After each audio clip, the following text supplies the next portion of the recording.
Стихия не щадит планету. Сильные наводнения в Италии и Грузии, землетрясения в Китае, снегопад в Швейцарии и масса других не менее интересных событий произошла на нашей планете за последние сутки. Приветствую, друзья!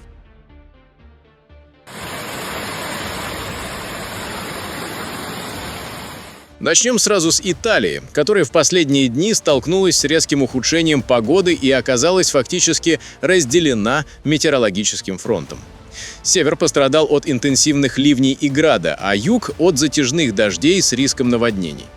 Причиной стал циклон атлантического происхождения, который вызвал контрастные условия. Холодные воздушные массы с севера столкнулись с теплым средиземноморским воздухом, спровоцировав локальные экстремальные явления. На севере, в Ломбардии, ситуация резко обострилась во второй половине дня. В Альбавиле, небольшом городке в 8 километрах от Комо, прошел мощный шквал града размером с грецкий орех.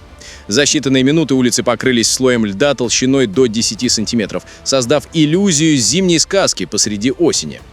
Фронт грозы охватил Эрбезе, Кантью и прилегающие районы, вызвав перебои в движении и локальное подтопление. На юге, в Сицилии, дожди начались с утра и усилились к полудню. В Ликате, прибрежном городе на юго-востоке острова, осадки превысили 50 мм за несколько часов. Это сразу привело к переполнению ливневых систем и затоплению центральных улиц. Река Сальса, протекающая через город, вышла из берегов в нескольких местах, заставив эвакуироваться жителей из низинных кварталов. Мэр Ликаты Анджело Бальзамо призвал жителей оставаться дома и не мешать работе спасателей. По данным региональной службы гражданской защиты, к вечеру ситуация стабилизировалась, но десятки домов и коммерческих объектов остались подтопленными.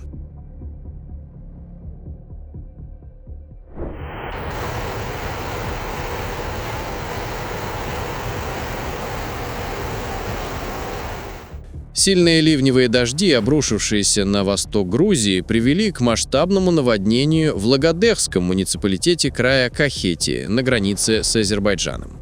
По данным Национальной службы окружающей среды, пик осадков пришелся на утро 27 сентября. Реки Иори и Лагодехи вышли из берегов, а сток с гор усилил подъем уровня воды в низинах.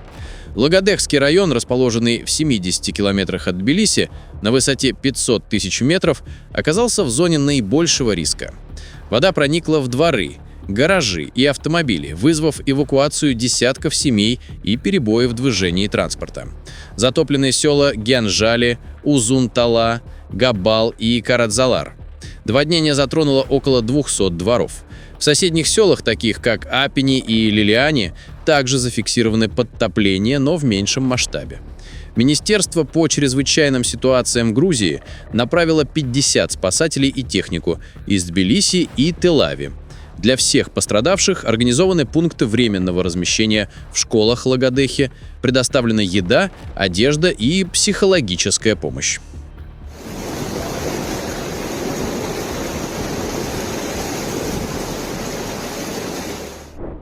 В один из дней сентября на склонах Нанга-Парбат, 9-й по высоте вершины мира, произошла трагедия. 31-летний китайский турист, новичок в альпинизме, сорвался в пропасть с высоты около 5500 метров.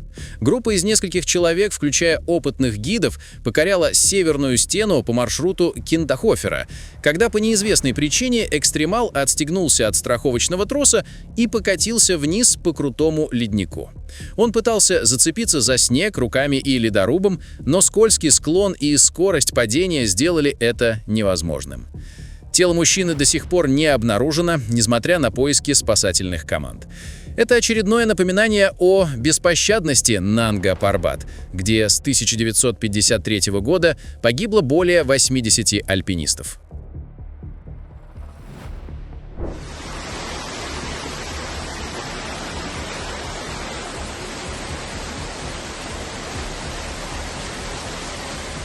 Экстремальные ливни, обрушившиеся на столицу штата Синалоа, превратили улицы Кульякана в бурные реки.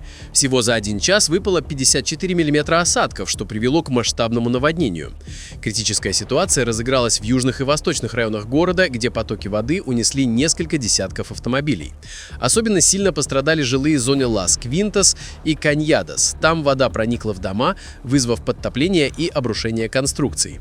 В детском саду пришлось и вовсе срочно эвакуировать детей и сотрудников, учреждение оказалось полностью затопленным. В результате наводнения в городе практически полностью парализовано движение. Не обошлось и без трагических новостей. В районе Каньядос погиб ребенок, он был унесен потоком воды при попытке пересечь затопленную улицу. От стихии пострадали также соседние муниципалитеты Навалота, Ангустура и Эльдорадо. Власти объявили режим чрезвычайной ситуации, мобилизовав все экстренные службы на ликвидацию последствий наводнения. Друзья, если вас тоже не оставляют равнодушными эти события, поддержите видео лайком и подпишитесь на канал.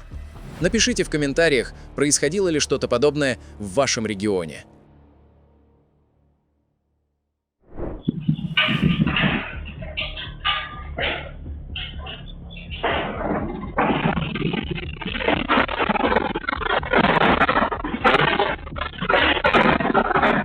Ранним утром 27 сентября в Юэсди-Лунси в китайской провинции Ганьсу произошло землетрясение магнитудой 5,6.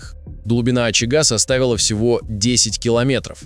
Эпицентр находился в 80 километрах от центра Динси. Толчки ощущались сильно в 5 уездах, а также в столице провинции Ланчжоу. За первые часы последовало 3 авторшока магнитудой до 4,5 и 42 слабых толчка. Основные повреждения сосредоточены в сельской зоне. По официальным отчетам, полностью разрушено 8 домов, повреждено более 4328 зданий, эвакуировано 7812 человек. По крайней мере, 9-11 человек получили травмы, жертв нет. Китайские власти объявили чрезвычайную ситуацию, направив в пострадавшие районы сотни спасателей. Регион Ганьсу – часть сейсмически активной зоны на стыке индоавстралийской и евразийской плит. Аналогичное землетрясение 2023 года здесь унесло более 140 жизней.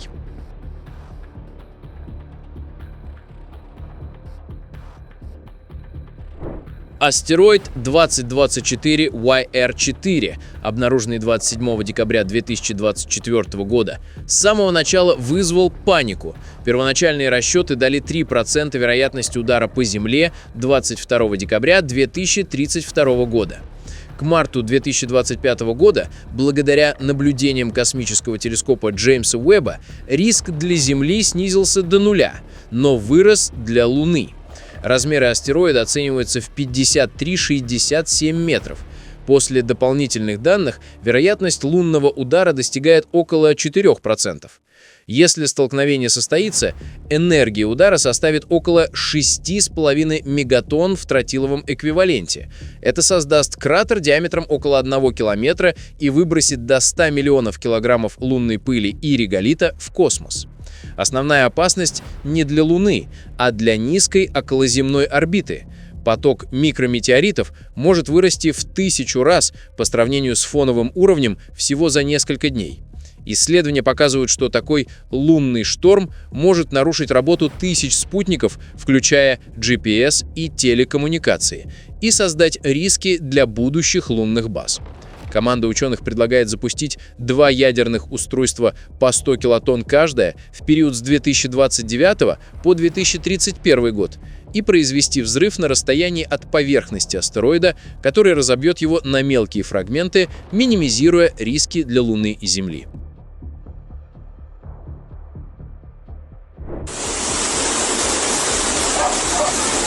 Сильные ливни, обрушившиеся на юг мексиканского штата Веракрус, привели к внезапному паводку в районе Эль-Росарио.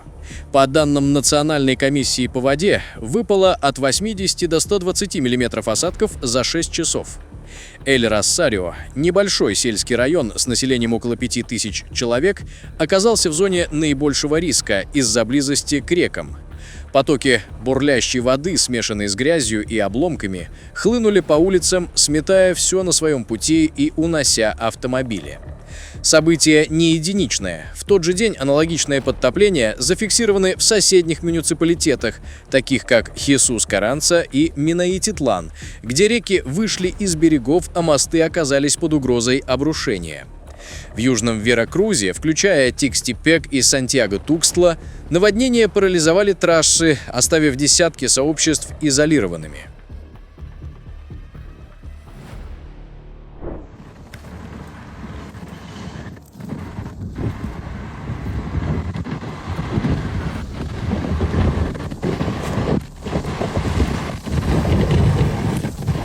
Неожиданный сильный снегопад парализовал высокогорные районы швейцарского кантона Вале, превратив альпийские тропы и дороги в белый хаос. Осадки, вызванные холодным фронтом из Северной Европы, привели к накоплению до 20-30 сантиметров снега на курортах Цермат и Саасфе, вызвав закрытие трасс и предупреждение об лавинах. Непогода затронула также соседние кантоны, такие как Бернский Оберланд, но Вале пострадал сильнее. Снегопад привел к закрытию фуникулеров и канатных дорог в Вербие и Ла-Тюме. В Цермате, где снег достиг 25 сантиметров, спасательные службы провели 10 операций по эвакуации туристов.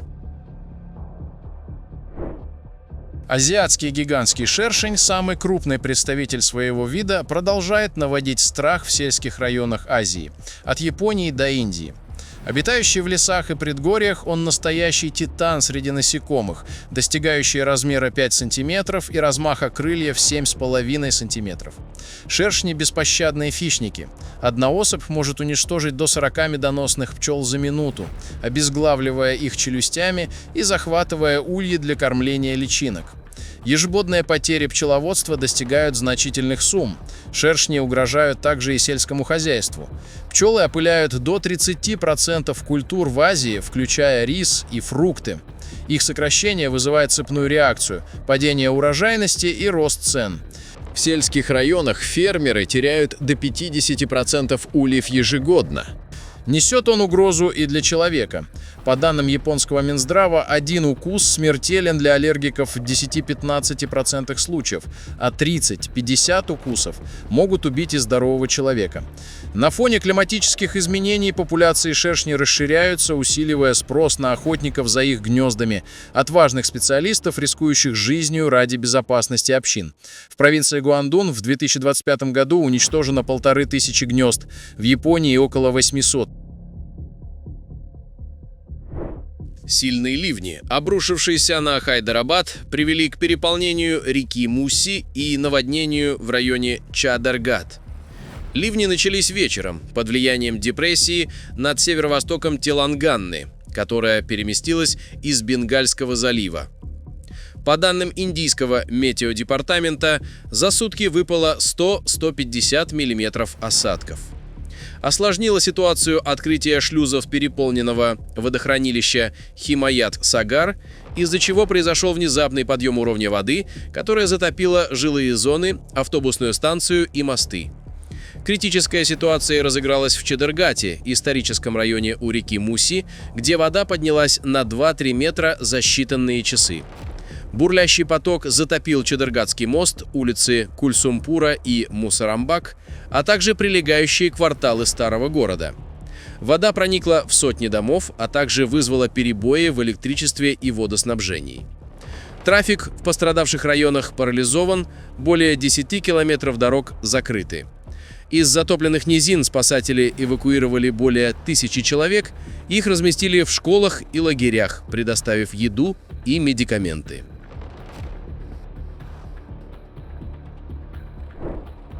Китай успешно запустил в эксплуатацию самую большую и мощную в мире воздушную ветряную турбину.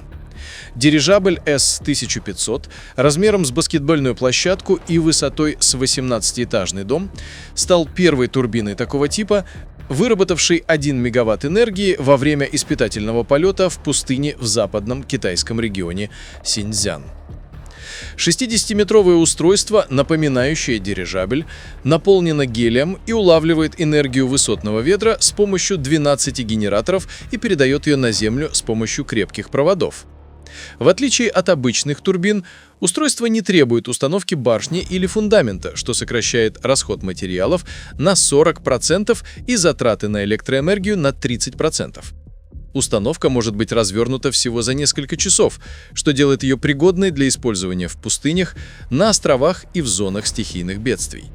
Предыдущие прототипы S500 и S1000 продемонстрировали жизнеспособность концепции. Теперь Пекин намерен использовать энергию ветра в качестве нового крупного источника возобновляемой энергии.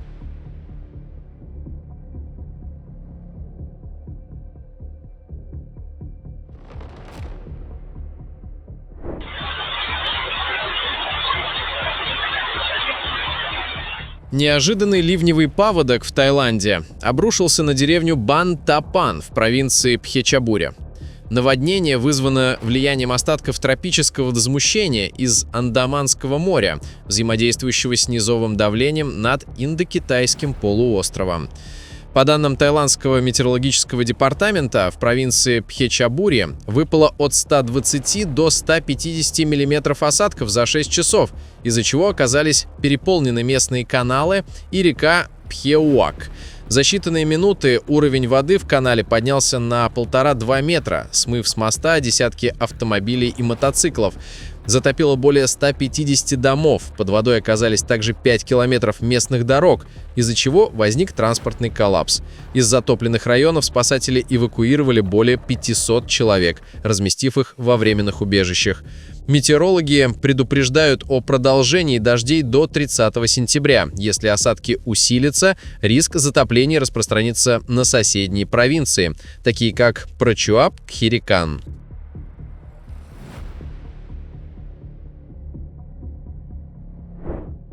Вечер пятницы в микрорайоне Ермансай-Бастандыкского района Алматы омрачился пожаром. Загорелась сухая трава на горном склоне, и пламя, подгоняемое сильным ветром, быстро распространилось в сторону жилых домов. Жители, заметив зарево, сделали более 20 звонков в службу спасения. Благодаря оперативным действиям пожарных удалось избежать распространения пламени на здания и лес, а к 19 часам 50 минутам пожар был полностью ликвидирован. Площадь возгорания составила около 2 гектаров. По данным Департамента по чрезвычайным ситуациям Алма-Аты, причиной пожара стал поджог или небрежное обращение с огнем. Точные обстоятельства устанавливаются. В лагуне Йокюль-Саур-Лоон, где бирюзовые воды омывают древние льды Брейдамюр-Кюль-Йокюля, природа разыграла захватывающий спектакль. Ледник, питавший лагуну с конца 19 века, ускорил свое отступление из-за аномальной жары летом. Массивный айсберг около 5000 кубометров и высотой с 10-этажный дом с оглушительным треском откололся от фронта ледника. Ледяная стена рухнула в лагуну, подняв 2-метровые волны, которые обрушились на берег. Такое зрелище здесь не редкость, но в этом году события участились. Лагуна расширяется на 100 метров ежегодно, а ледник с 2009 года отступил уже на 1200 метров.